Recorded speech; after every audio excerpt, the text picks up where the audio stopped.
नमस्कार, 8 बजे की खबरों में आपका स्वागत है। सबसे पहले हेडलाइंस। उत्तराखंड मामले पर राज्यसभा में गतिरोध जारी। कांग्रेस, समाजवादी पार्टी और बीएसपी ने दोहराई बहस की मांग। अरुण जेटली ने किया राष्ट्रपति शासन का बचाव।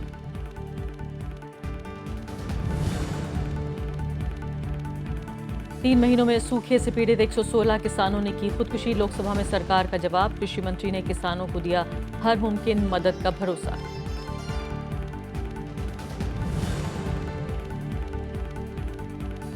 भारत पाक विदेश सचिवों की बैठक में उठा आतंकवाद का मुद्दा। भारत ने की पठानकोट और 26/11 हमले की तेजी से जांच की मांग। पाकिस्तान ने फिर अलापा कश्मीर राग।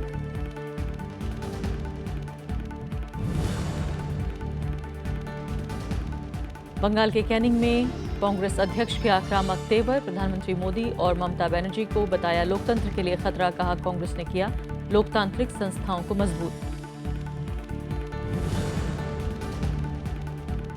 और माल्या को देनी होगी देश विदेश में अपनी और परिवार की संपत्ति की जानकारी। सुप्रीम कोर्ट का आदेश। सुनवाई के दौरान सरकार ने बताया भगौड़ा।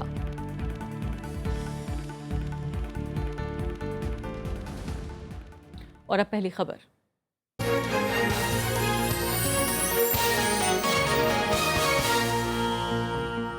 राज्यसभा में आज दूसरे दिन भी उत्तराखंड के मुद्दे पर गतिरोध जारी रहा। मुख्य विपक्षी दल कांग्रेस समेत दूसरे विपक्षी दलों ने सदन में उत्तराखंड का मुद्दा उठाया और चर्चा की मांग की, लेकिन सरकार ने इस मांग को खारिज कर दिया, जिसकी वजह से सदन की कार्रवाई में कई बार अवरोध आया। दूसरे दिन भी राज्यसभा में कांग्रेस समेत दूसरे विपक्षी दलों ने उत्तराखंड में राष्ट्रपति शासन लगाए जाने का मुद्दा उठाया। कांग्रेस सांसद आनंद शर्मा, प्रमोद तिवारी और समाजवादी पार्टी सांसद नरेश अग्रवाल ने नियम 267 के तहत तत्काल चर्चा की मांग की। बीएसपी अध्यक्ष मायावती ने भी इस मांग का समर्थन किया। 267 does not have any condition. 167 has the condition on sub judice, and 176 short duration discussion also does not have any condition. So this House has every right to discuss and to pass a resolution under 267. मेरा ये मानना है कि आप इस पे सदन की राय ले लें, जो प्रस्ताव हमने दिया है, क्योंकि 267 में नियम है कि आप सदन की राय ले लें। अगर सदन सहमत है तो इस पे अभी से बहस शुरू हो जाएगी। सत्ता पक्ष के दबाव में बहस नहीं हो सकती। जिस मकसद से इसकी व्यवस्था की गई है, तो उस मकसद से इसका कम इस्तेमाल किया गया, इसका राजनीतिकरण ज्यादा कर दिया गया है। हालांकि सरकार ने इस मांग को खारिज कर दिया और नेता सदन अरुण जेटली ने राज्य में राष्ट्रपति शासन को सही बताया। If there is a discussion, we will certainly participate in, but the discussion will take place. The discussion will take place when the proclamation is before the House. The discussion will be on the proclamation. There is no procedure for having a pre-proclamation discussion under Article 356. बार बार गतिरोध के चलते कार्रवाई कई बार रोकनी पड़ी और प्रश्नकाल भी बाधित हुआ। House is adjourned till 2 p.m. भोजनावकाश के बाद जब सदन की कार्रवाई शुरू हुई तो विपक्षी दलों के सांसदों ने नेता सदन के उत्तराखंड के बयान पर विरोध जताया। आज मुझे बहुत अफसोस होता कि लीडर ऑफ हाउस खुद एक दूसरी विधानसभा उत्तराखंड के स्पीकर के बारे में कहते हैं कि उन्होंने माइनॉरिटी गवर्नमेंट को मेजॉरिटी गवर्नमेंट करार दिया। तो ये दो मापदंड नहीं चले। नेता सदन अरुण जेटली ने कहा कि उनका बयान विधानसभा की कार्यवाही से पैदा हुए संवैधानिक संकट को लेकर था, न कि स्पीकर को लेकर। The simple question is, if the proceedings inside a house give a ground that there is a breakdown of a constitutional machinery, the case of the government is that the appropriation bill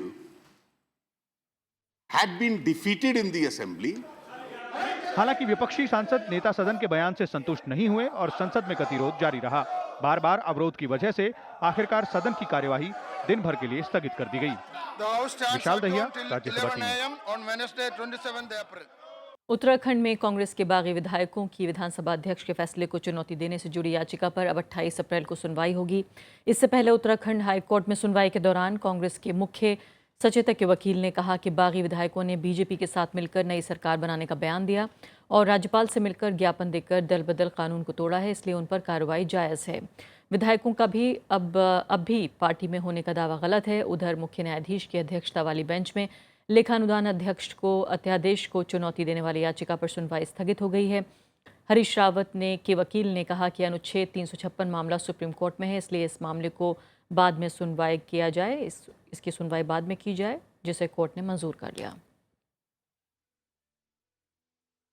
first post के political editor Sanjay Singh इस वक्त हमारे साथ studio में मौजूद हैं, उनसे चर्चा करते हैं। संजय, स्वागत है आपका। सबसे पहले बताइए कि पूरा मामला जो कई हफ्ते से चल रहा है उत्तराखंड का, अखबारों की हेडलाइंस तो घेरी ही हैं उसने, लेकिन अब पार्लियामेंट पे भी कब्जा है। देखिए, एक तो पहलू ये है कि कल वो मसला फिर से सुप्रीम कोर्ट में आएगा और सुप्रीम कोर्ट कल क्या कहती है वो काफ़ी सुनने लायक और समझने लायक होगा, क्योंकि उसकी बेयरिंग फिर सरकार के ऊपर, केंद्र सरकार के ऊपर होगी और वहाँ जो 29 तारीख को जो वोट ऑफ कॉन्फिडेंस होना है वहाँ पे। देखिए, इसमें कई पहलू आकर के मिल गए हैं। एक जो है प्योरली कॉन्स्टिट्यूशनल और लीगल पहलू है और दूसरा पहलू है राजनीतिक पहलू। कॉन्स्टिट्यूशनल पहलू के मुताबिक जो केंद्र सरकार कह रही है, जो अरुण जेटली ने आज कहा कि वहाँ कॉन्स्टिट्यूशनल मशीनरी का ब्रेकडाउन हो गया था, क्योंकि हाउस में वो जो वोटिंग होनी चाहिए थी वो स्पीकर ने नहीं होने दी और तमाम तरह के और वो चीज़ें हुई। ये बात सही है कि अगर 18 फरवरी को, उस दिन 18 तारीख को, मार्च को, उत्तराखंड सरकार, हरीश रावत की सरकार माइनॉरिटी में थी, लेकिन वो नंबर प्रूफ हाउस में वोट नहीं हुआ था।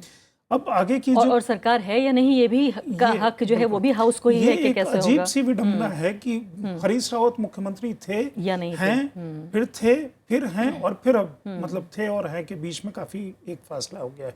8 महीने बाद वहाँ चुनाव होने वाले हैं। इस बीच में देखिए, एक तो अभी जो है वो एम्बैरेसिंग है जरूर केंद्र सरकार की। मैं ये आपसे जानना चाह रही थी कि जिस राजनीतिक एक तरह से हमने देखें कि दावपेच के तहत ये पूरा मामला शुरू हुआ था, कहीं ना कहीं आपको लगता है कि एनडीए सरकार के लिए एक एम्बैरेसमेंट, एक शर्मिंदगी की वजह बन रहा है? बिल्कुल है। देखिए, ये एम्बैरेसमेंट है। हाई कोर्ट का जिस तरह का जजमेंट था, सुप्रीम कोर्ट ने उस पर एक राहत दी है, तो मैं इसलिए अभी वो पिछले सब्जेक्ट को रोक रहा हूँ, क्योंकि कल सुप्रीम कोर्ट उस मसले पे डिबेट करेगी। पार्लियामेंट में जो हो रहा है वो एक public perception, larger public perception के लिए है, जो उत्तराखंड के चुनाव और उसके आगे की राजनीति को देखता है। देखिए, हो सकता है कि कल सुप्रीम कोर्ट में मसला अगर आए और बाद में मान लीजिए कि वोट ऑफ कॉन्फिडेंस होता है और इधर वे अगर वोट ऑफ कॉन्फिडेंस में रावत जीत जाते हैं तो फिर अपने आप ही वो रिवोक हो जाएगा वहाँ प्रेसिडेंट रूल, तो संसद में वो रेटिफिकेशन के लिए आएगा नहीं प्रेसिडेंट रूल का। वो अगर गिर जाता है तो फिर मतलब संसद में आएगा भी तो कांग्रेस उस चीज़ पे मतलब आपको रेटिफाई करना ही होगा, क्योंकि फिर कोई मसला बचता नहीं, क्योंकि आप माइनॉरिटी में हैं। अब वो राजनीति की वो तैयार की जा रही है। जो जिस तरह से एक्सपर्ट्स जो हैं, जो जानकार हैं, खासकर कानून के जो बड़े ज्यूरिस्ट हैं, वो ये कह रहे हैं कि दरअसल इसको राष्ट्रपति शासन नहीं प्रधानमंत्री शासन कह देना चाहिए। इस तरह के कॉलम्स लिखे जा रहे हैं। आपको लगता है कि कहीं ना कहीं हाई कोर्ट ने जिस तरह से कमेंट किया, टिप्पणी की सरकार के ऊपर, उसके बाद जो ज्यूरिस्ट लिख रहे हैं सीधे तौर पर ये सरकार के खिलाफ जा रहा है, ये कम से कम परसेप्शन जो है? देखिए, हाई कोर्ट की जो मतलब ऑब्जर्वेशंस थे, अभी तो उनके जजमेंट अभी तक आई नहीं, वो काफ़ी स्ट्रॉन्ग थी। मतलब नॉर्मली हाई कोर्ट उतने स्ट्रॉन्ग जजमेंट्स ओरल ऑब्जर्वेशंस में भी नहीं कहता।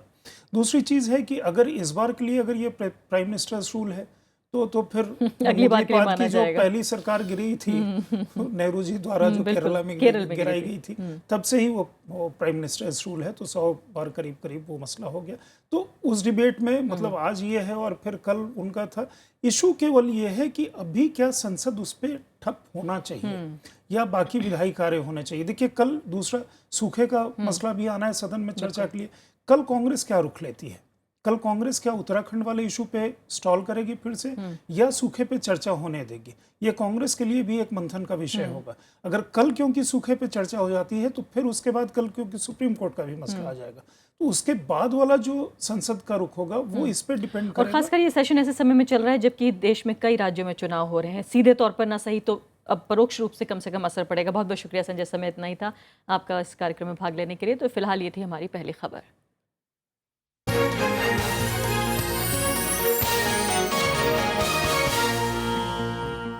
जेएनयू छात्र संघ ने जांच समिति की रिपोर्ट को खारिज कर दिया है। समिति की रिपोर्ट के आधार पर कल आरोपी छात्रों पर कार्रवाई की गई थी। वहीं राज्यसभा में वाम दलों ने इसे बदले की कार्रवाई बताया। जेएनयू छात्र संघ ने छात्रों पर कार्रवाई का विरोध किया है। छात्र संघ के अध्यक्ष कन्हैया कुमार ने मंगलवार को कहा कि रिपोर्ट के मुताबिक 9 फरवरी को नारे लगाने वाले लोग बाहर के थे। उन्होंने सवाल किया कि नारे बाहर वालों ने लगाए तो छात्रों पर कार्रवाई क्यों हुई? अगर अनुशासनहीनता स्टूडेंट्स के द्वारा की गई तो फिर स्टूडेंट्स के ऊपर सेडिशन का चार्ज क्यों लगाया गया? जब मामला सब जुडिस है, जब न्यायालय के अधीन है, 9 फरवरी के ऊपर पुलिस अपना जांच कर रही है, तो यह जो इंक्वायरी कमेटी के द्वारा जांच की गई है उसके बीच में इतना कॉन्ट्राडिक्शन क्यों है? वहीं राज्यसभा में भी ये मुद्दा उठा। सीपीएम के तपन कुमार सेन ने कहा कि विश्वविद्यालय की यह कार्रवाई अहंकारपूर्ण और अलोकतांत्रिक है। सीपीआई सांसद डी राजा ने गलत सबूतों के आधार पर कार्रवाई करने का आरोप लगाया। What is happening in Jawaharlal Nehru University is very serious. This parliament, this house cannot be a mute spectator when such things are happening in JNU under our very nose. JNU प्रशासन ने सोमवार को छात्र संघ के अध्यक्ष कन्हैया कुमार पर 10,000 रुपए का जुर्माना लगाया था। उमर खालिद को 1 सेमेस्टर और अनिर्बान भट्टाचार्य को 15 जुलाई तक निष्कासित किया गया है। अनिर्बान पर 5 साल तक किसी भी पाठ्यक्रम में दाखिला लेने पर रोक लगी है। इसके अलावा दूसरे छात्रों पर भी कार्रवाई की गई। रविंद्र सिंह चौरान के साथ ब्यूरो रिपोर्ट, राज्यसभा टीवी। छोटे से ब्रेक के बाद हाजिर होंगे।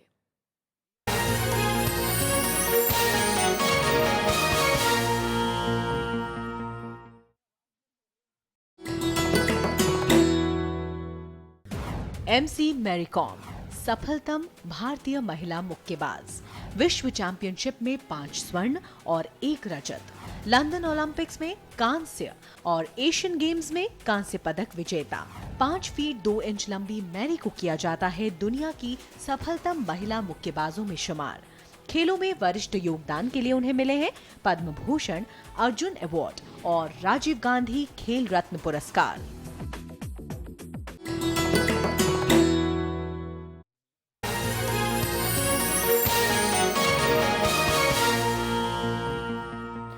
भारत ने पाकिस्तान से आतंकवादी हरकतों को नकारने के बजाय इस पर कार्रवाई की मांग की है। दिल्ली में आज विदेश सचिव एस जयशंकर ने पाकिस्तान के विदेश सचिव एजाज अहमद चौधरी से मुलाकात में पठानकोट और 26/11 मुंबई हमले की तेजी से जांच पर बात की। दोनों विदेश सचिव एक दूसरे के संपर्क में रहेंगे और आगे आने वाले दिनों में औपचारिक रूप से समग्र वार्ता शुरू करने के लिए माहौल बनाएंगे। लंबे अंतराल के बाद भारत और पाकिस्तान के विदेश सचिवों की मुलाकात हुई तो आतंकवाद से लेकर आपसी सहयोग पर बातें हुई। करीब 1.5 घंटे की बातचीत में विदेश सचिव एस जयशंकर ने कहा कि आतंकवाद से द्विपक्षीय रिश्तों पर असर पड़ रहा है, लिहाजा पाकिस्तान को पठानकोट और 26/11 हमले के दोषियों पर तुरंत कार्रवाई करनी चाहिए। India's Foreign Secretary emphasized the need for early and visible progress on the Pathankot terrorist attack investigation as well as the Mumbai case trial in Pakistan. He also brought up the listing of Jaish-e-Mohammed leader Masood Azhar in the UN 1267 Sanctions Committee. Pakistan के विदेश सचिव एजाज अहमद चौधरी ने मसूद अजहर को मदद देने से इनकार किया। उन्होंने कहा कि कश्मीर का मुद्दा सबसे अहम है और इसका हल संयुक्त राष्ट्र सुरक्षा परिषद के प्रस्ताव के अनुरूप होना चाहिए। उन्होंने बलूचिस्तान में अशांति फैलाने का भी आरोप लगाया, लेकिन भारत ने इससे इनकार किया।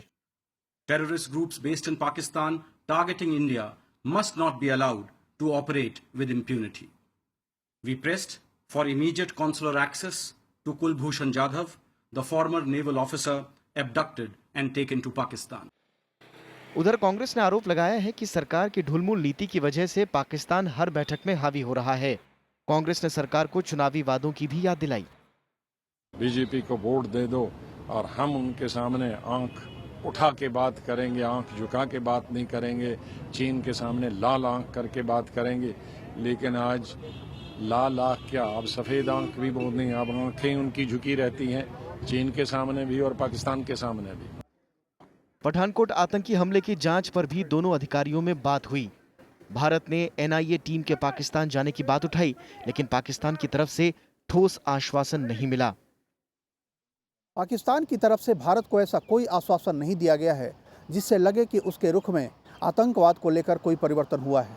अब भारत को तय करना है कि वह पाकिस्तान के साथ आगे आने वाले दिनों में किस स्तर पर और कब बातचीत करे।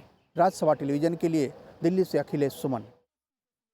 और अब देश में सूखे से जुड़ी खबरें।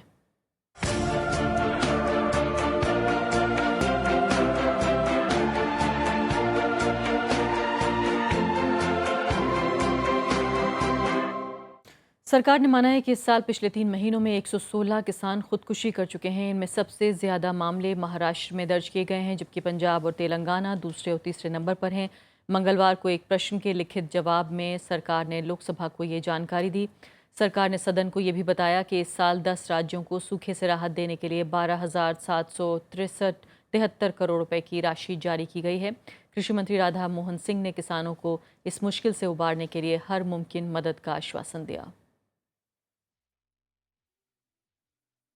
तालों से घिरा दतिया भीषण सूखे की भारी मार झेल रहा है। ग्रामीण इलाकों में कुएं सूख चले हैं और हैंडपंप ने काम करना बंद कर दिया है।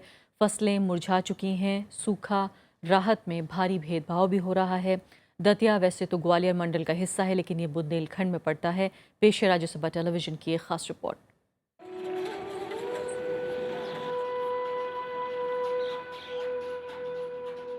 सूखे कुएं,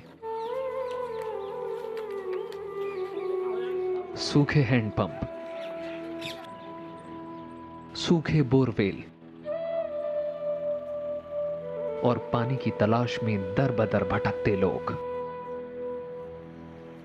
बुंदेलखंड के अगोरा गांव के निवासियों का दिन अब यूं ही पानी की तलाश में निकलता है।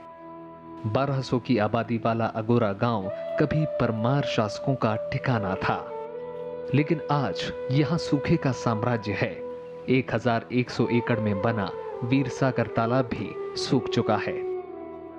बहुत दूर से पानी भरने आना पड़ता है, पढ़ने के लिए भी टाइम नहीं मिलता है। इसके लिए इतने आधा किलोमीटर से हम पानी भरने आता। कभी कभी नल भी खराब हो जाते हैं, तो बहुत दिक्कत है। पानी के लिए भी थोड़ा थोड़ा पीने के लिए मिलता है। गांव 2 साल से सूखे की चपेट में है। यही हालत पड़ोस के दुर्गापुर, भागौर, बाजनी और निचरौली का भी है। मुसीबत झेल रहे अगोरा और इन गांवों को अब तक सूखाग्रस्त नहीं घोषित किया गया है, जिसे लेकर लोगों में रोष है।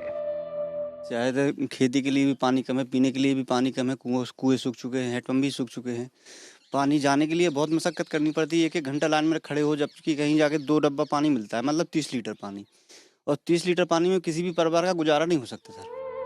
बीते 2 साल से लगातार सूखे ने किसानों की कमर तोड़ दी है, लेकिन किसानों की सुनने वाला कोई नहीं।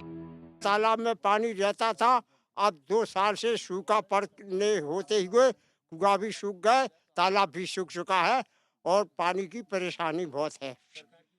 कुछ सरकार की ओर से कुछ नहीं मिला। दतिया के 668 में से तकरीबन 100 गांव बेहद दयनीय स्थिति में हैं। गांव को सूखाग्रस्त घोषित करने पर राजनीति भी जारी है। खुद सत्तारूढ़ बीजेपी के विधायकों ने भेदभाव का आरोप कई मंचों पर लगाया। मामला मुख्यमंत्री तक पहुंचा, लेकिन तस्वीर फिर भी नहीं बदली। दतिया जिले के तमाम गांवों में जल स्रोत सूख गए हैं। लोग पहले से ही सूखे से परेशान हैं और अब बूंद बूंद पानी को मोहताज। लेकिन प्रशासन की ओर से सूखा राहत के लिए जो सूची बनाई गई है, उन सूची में वो तमाम गांव शामिल नहीं हैं जो बूंद बूंद पानी के लिए परेशान हो रहे हैं। कैमरामैन जुनेद के साथ अरविंद कुमार सिंह, राज्यसभा टीवी, दतिया।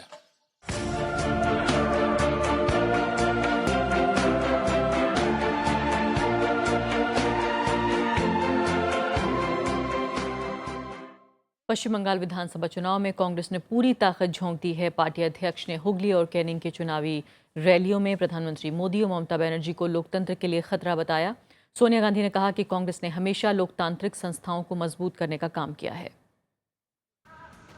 पश्चिम बंगाल में आखिरी 2 चरणों के लिए तमाम सियासी दलों ने जोर लगाया हुआ है। वाम दलों से गठबंधन के बाद कांग्रेस की जीत तय करने के लिए सोनिया गांधी लगातार रैलियां कर रही हैं। मंगलवार को उन्होंने हुगली और कैनिंग में रैलियां की। उन्होंने यहां सबसे पहले ममता बनर्जी सरकार की कमियां गिनाई और उसे वादा खिलाफ सरकार बताया। तृणमूल की सरकार बनी थी लाखों लोगों के समर्थन से, लेकिन सरकार बनते ही ममता जी सबसे पहले अपने उन भाई बहनों को भूल गई जिनके बल पर उन्हें सत्ता मिली थी। सोनिया गांधी ने केंद्र सरकार की भी तीखी आलोचना की। उन्होंने कहा कि बीजेपी सत्ता में आते ही अपने वादे भूल गई। मोदी जी ने भी चुनाव के समय लंबे चौड़े वादे किए थे, देश को स्वर्ग बनाने का वादा किया था, लेकिन आज किसान आत्महत्याएं कर रहे हैं। आम आदमी, खासकर और गरीब और पिछड़े तमाम कठिनाइयों का सामना कर रहे हैं। पश्चिम बंगाल में सीटों का तालमेल कर कांग्रेस और वाम दल मिलकर चुनाव लड़ रहे हैं। इस गठबंधन में जेडीयू को भी 2 सीटें दी गई हैं, जबकि कुछ सीटों पर निर्दलीय उम्मीदवारों को भी समर्थन दिया गया है। Bureau report, Rajya Sabha TV. VVIP helicopter सौदे को लेकर बीजेपी ने आज कांग्रेस को आड़े हाथों लिया। बीजेपी ने पूर्व रक्षा मंत्री AK एंटनी से उन नेताओं और अधिकारियों के नाम बताने को कहा जिन्हें घूस की रकम मिली। वहीं एंटनी ने दावा किया कि यूपीए सरकार ने ही इस मामले में तेज कार्रवाई की थी। अगस्ता वेस्टलैंड से रद्द हुआ वीवीआईपी हेलीकॉप्टर सौदा फिर सुर्खियों में है। केंद्रीय मंत्री रविशंकर प्रसाद ने मंगलवार को इटली की अदालत के फैसले का हवाला देकर दावा किया कि घूस की रकम देश के कई नेताओं तक पहुंची। उन्होंने कांग्रेस नेताओं पर भ्रष्टाचार का आरोप भी लगाया। AK एंथोनी जो उस समय कांग्रेस के रक्षा मंत्री थे, उनसे एक सवाल किया है कि आपने मार्च 2013 में पब्लिकली कहा था, संभवतः 25 मार्च को, कि हाँ इस मामले में घूस दी गई है और भ्रष्टाचार हुआ है। तो आज जब भ्रष्टाचार साबित हो गया ट्रायल के द्वारा, जहां इटली में कंपनी थी, तो क्या आपकी पार्टी के कोई नेता इसमें इन्वॉल्व है? हालांकि AK एंटनी ने बीजेपी के सभी आरोप खारिज किए। उन्होंने कहा कि यूपीए सरकार ने दोषी कंपनी को काली सूची में डाला और सीबीआई जांच शुरू की। We only fought the case in Milan court in Italy. We won the case. We got all the money by winning the case through bank guarantee. The helicopters are with us. So now the present government must speed up the CBI inquiry. साल 2010 में Italy की company Agusta Westland से 3600 करोड़ रुपए में 12 helicopter खरीदने का सौदा हुआ था। भ्रष्टाचार की बात सामने आने पर यूपीए सरकार ने इसे रद्द कर दिया था और सौदे के एवज में दी गई रकम का बड़ा हिस्सा हासिल कर लिया। Bureau report, Rajya Sabha TV. Supreme court ने आज विजय माल्या को आदेश दिया है कि वो देश और विदेश में खुद और परिवार की संपत्ति का ब्यौरा एक बंद लिफाफे में बैंकों को दें। साथ ही कोर्ट ने माल्या के वकील की उस दलील को खारिज कर दिया कि माल्या की पत्नी और बच्चों की संपत्तियों के बारे में बैंकों को नहीं बताया जा सकता। कोर्ट ने कहा कि DRT में वसूली से जुड़ी बैंकों की अर्जी पर 2 महीने के भीतर फैसला किया जाए। सुनवाई के दौरान अटॉर्नी जनरल मुकुल रोहतगी ने कहा कि माल्या न्याय से भागने वाला भगोड़ा है। वो उस राशि का पर्दाफाश नहीं करना चाहता जो कि उनकी ओर से जमा करने की उम्मीद है। उपराष्ट्रपति मोहम्मद हामिद अंसारी ने आज दिल्ली में फ़िक्र किताब का विमोचन किया। इसमें इस्लामी परंपराओं और इतिहास को चित्र और ग्राफिक्स के माध्यम से समझाया गया है। इस मौके पर उपराष्ट्रपति ने कहा कि इस किताब से इस्लाम के बारे में पूर्वाग्रहों को दूर करने में मदद मिलेगी। शेखुल हिंद एजुकेशनल चैरिटेबल ट्रस्ट के चेयरमैन और पूर्व राज्यसभा सदस्य मौलाना महमूद मदनी इसके लेखक हैं और इस मौके पर पूर्व राजनयिकों समेत कई हस्तियां मौजूद थीं। The book is an effort to remove the popular and prejudiced impressions about Islam as a faith and Muslims as a people. The National Institute of Faith Leadership has undertaken to reiterate traditional values which are of contemporary relevance and reposition them in a secular, plural and national context. और जाते जाते कुछ महत्वपूर्ण खबरें संक्षेप में देखते हैं। श्रीनगर NIT में अब हालात पूरी तरह सामान्य लग रहे हैं। जिन छात्रों ने पिछले दिनों संस्थान में जारी तनाव की वजह से परीक्षाएं नहीं दी थीं, उनके लिए 26 मई से फिर से परीक्षा देने की व्यवस्था की गई है। गृह मंत्री राजनाथ सिंह ने मंगलवार को लोकसभा में ये जानकारी दी। भारतीय उपग्रह IRNSS-1G के प्रक्षेपण की उल्टी गिनती शुरू हो गई है। पृथ्वी की कक्षा में भारत का 7वां और आखिरी नौवहन उपग्रह PSLV को 28 अप्रैल को आंध्र प्रदेश के श्रीहरिकोटा से छोड़ा जाएगा। इसके बाद भारत का संपूर्ण उपग्रह नौवहन प्रणाली तैयार हो जाएगा। अगले साल से बाजार में बिकने वाले सभी मोबाइल फोन्स में एक पैनिक बटन होगा जिसका इस्तेमाल संकट की स्थितियों में किया जा सकेगा। सरकार इसे बनाने के लिए नियम बनाने जा रही है। 2018 से सभी फोन्स में GPS नेविगेशन सिस्टम भी जरूरी होगा। छत्तीसगढ़ में जनवरी से मार्च तक मलेरिया के 32,000 से ज्यादा मामले सामने आए हैं। इनमें गंभीर और सामान्य दोनों तरह के मामले शामिल हैं। राज्य के स्वास्थ्य विभाग ने इसकी जानकारी देते हुए बताया कि एक्शन प्लान तैयार कर 2030 तक मलेरिया से पूरी तरह छुटकारा पा लिया जाएगा। जापान इस साल के आखिर तक नेताजी सुभाष चंद्र बोस से जुड़ी 5 में से 2 फाइलें सार्वजनिक करेगा। गृह राज्य मंत्री किरण रिजिजू ने लोकसभा में इस बात की जानकारी दी। हालांकि 3 और फाइलें सार्वजनिक करने से जापान ने फिलहाल इनकार कर दिया है। सुप्रीम कोर्ट ने भारतीय मछुआरों की हत्या के आरोपी इतालवी मरीन मैसिमिलियानो लातोरो की इटली में रहने की अवधि 30 सितंबर तक बढ़ा दी है। हालांकि इस दौरान उन पर चल रहे मामलों की जांच जारी रहेगी। लातोरे और उनके एक साथी पर 15 फरवरी 2012 को केरल के तट पर 2 भारतीय मछुआरों की हत्या का आरोप है। केरल हाईकोर्ट ने मुस्लिम महिलाओं को प्री मेडिकल टेस्ट के दौरान हिजाब पहनने की इजाजत दे दी है। हालांकि इसके लिए महिलाओं को तलाशी के लिए आधा घंटा पहले हाजिर होना होगा। कोर्ट ने 2015 में 2 मुस्लिम महिलाओं को हिजाब पहनने की अनुमति दी थी। बांग्लादेश में समलैंगिक अधिकारों से जुड़े एक पत्रकार की हत्या की जिम्मेदारी अलकायदा ने ले ली है। अलकायदा के मुताबिक समलैंगिकता को बढ़ावा देने के लिए उनकी हत्या की गई। सोमवार को 5 से 6 हमलावरों ने समलैंगिक अधिकारों पर बांग्लादेश की पहली पत्रिका निकालने वाले जुल्हाज मन्नान की हत्या कर दी थी। मंगलवार को शेयर बाजार में मजबूती का रुख रहा। कारोबार के आखिर में सेंसेक्स 328 अंक बढ़कर 26,007 के स्तर पर पहुंच गया। वहीं निफ्टी 108 अंक बढ़कर 7,962 के स्तर पर बंद हुआ। ज्यादातर बढ़त मेटल शेयरों में देखने को मिली।